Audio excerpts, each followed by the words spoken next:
Host of Facing South Florida, Jim DeFede, is joining us now. And Jim, Joe Biden and his wife Jill tested negative for COVID-19, but is the campaign still planning to hold next week's town hall here in Miami?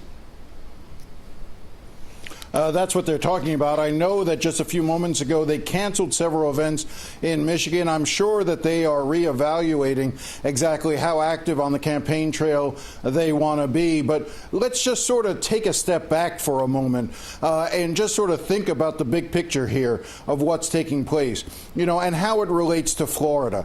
One of the things that is very clear is that it's the president's disregard for following his own policies, the policies of his own CDC and NIH and all of his medical experts that say that when you come in contact with someone who has tested positive, you should quarantine.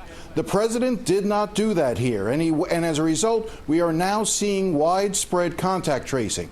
It's the effort of the president to repeatedly diminish those who wear masks, try to minimize the impact of this virus, suggest that the virus is in the past, that it's something that we've already dealt with and are moving forward.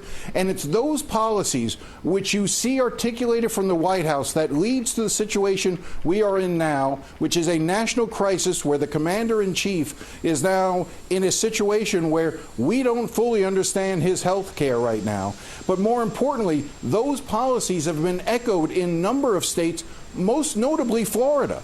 You have the governor in Florida following those exact same policies and protocols that the president has been articulating to try to reopen the country. He's reopening the state of Florida, forcing restaurants, businesses, bars open here in Florida, regardless of whether or not local officials believe it's the right thing to do. He has basically neutered the mask mandates that local officials have done by saying that you can no longer collect any fines or enforce them. And now his education commissioner has also pressured schools to open even earlier than they had intended or threatened them with losing money. We are seeing those national policies which have led to this crisis on the national level being played out here in Florida, and the consequences, you just don't know where this is going to lead, but the consequences may not be very good for us here at home. Well, Jim, there's supposedly another debate in 2 weeks in Miami, so what's the likelihood that could go on as scheduled? I think that's going to be very much up in the air. Look, this virus has now redefined the election in a way that Donald Trump did not want it redefined.